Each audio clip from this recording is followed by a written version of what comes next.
Sebelum saya mengenal istilah minimalisme, saya sebetulnya sudah menjalani gaya hidup yang simpel, yang ringan, yang dibawa asik aja gitu. Tapi saya belum tahu bahwa gaya hidup yang saya jalani itu namanya gaya hidup minimalis. Saya baru tahu setelah saya dengerin podcast, saya baca buku, kemudian nonton YouTube. Oh, ini namanya gaya hidup minimalis. Jadi tanpa saya sadari, saya sudah menjalani beberapa prinsip-prinsip gaya hidup minimalis. Jangan-jangan kamu juga seorang minimalis? Apa aja tuh ciri-cirinya seorang minimalis? Yuk kita cek sama-sama. Ciri minimalis yang pertama, suka membuat segala sesuatu jadi simple. Kamu orangnya nggak ribet, nggak susah membuat kamu senang karena selera kamu sederhana aja. Diajak makan apa aja oke, naik transportasi apa aja nggak masalah. Kamu juga kalau ada masalah kamu nggak panikan, tetap tenang gitu. Masalah besar dibuat jadi kecil aja, masalah kecil nggak terlalu diperhatikan, nggak ada masalah, nggak usah cari-cari masalah. Yang kedua, sebisa mungkin tidak berhutang. Hutang membuat hidup kita jadi berat. Karena itu kamu lebih suka untuk hidup bebas dari hutang. Kalau ada barang yang kamu mau beli tapi di luar kemampuan kamu akan pikirkan baik-baik dulu sebelum membeli. Kamu akan pikirin dulu kira-kira benar-benar butuh barang ini atau enggak. Kemudian apakah uang yang ada saat ini cukup atau tidak. Kalaupun nggak cukup, kalaupun harus berhutang, kamu akan pikirin dulu nih kira-kira cicilan per bulannya memberatkan saya atau enggak. Kalau memberatkan, kamu memilih untuk tidak berhutang.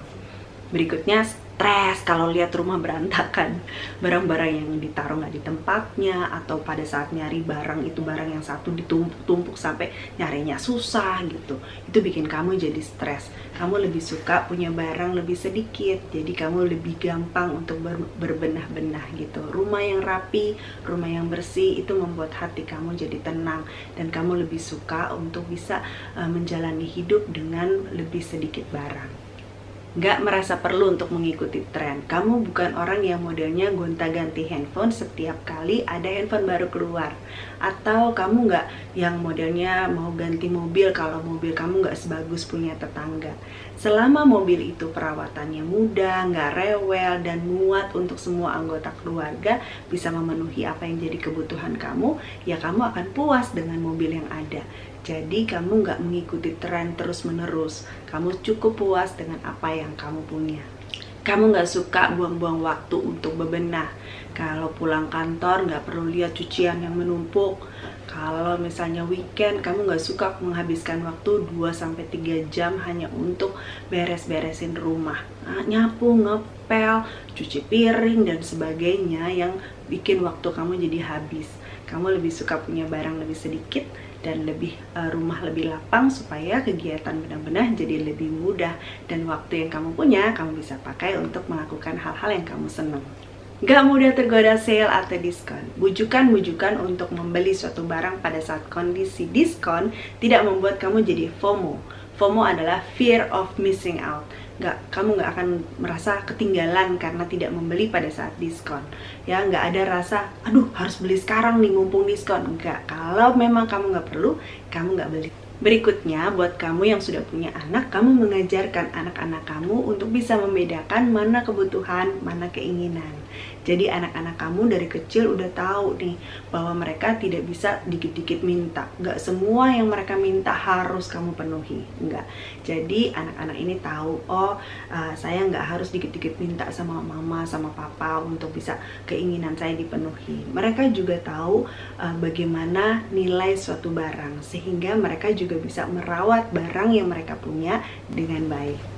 Intinya, kamu bisa disebut sebagai seorang minimalis kalau kamu bisa hidup dengan penuh kesadaran, ya. Kamu sendiri yang mengendalikan hidup kamu. Kalau jalan kamu mulai melenceng, kamu kembali lagi ke jalan yang benar. Karena kamu yang pegang kendali, kamu yang tahu benar-benar nih apa sih hal-hal yang penting dalam hidup kamu. Tidak ada aturan baku yang mengatur bahwa seseorang ini bisa disebut sebagai minimalis atau tidak, ya. Nggak ada aturan bakunya. Nggak semua minimalis itu punya barang kurang dari 100, enggak. Nggak semua minimalis punya rumah yang warnanya putih, enggak. Nggak semua minimalis punya capsule wardrobe, enggak juga.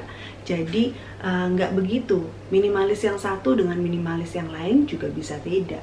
Minimalisme tidak diukur dari jumlah barang yang kita punya, tidak diukur dari jumlah tabungan yang kita punya di bank, tidak diukur juga dari besarnya rumah kita. Tapi minimalis itu sebenarnya adalah tentang nilai atau value yang penting dalam hidup kita. Jadi gimana? Are you a minimalist? Apakah kamu seorang minimalis? Kalau kamu seorang minimalis, tulis di kolom komen di bawah, ya saya seorang minimalis. Kalau kita baru ketemu hari ini, nama saya Gloria. Saya senang sharing sama kamu tentang hal-hal yang berhubungan dengan pengembangan diri, tentang minimalism, tentang kebiasaan-kebiasaan baik. Jadi, kalau kamu mau join sama saya, kamu bisa subscribe. Thank you for watching ya. Kita ketemu di video-video yang lain. Thank you.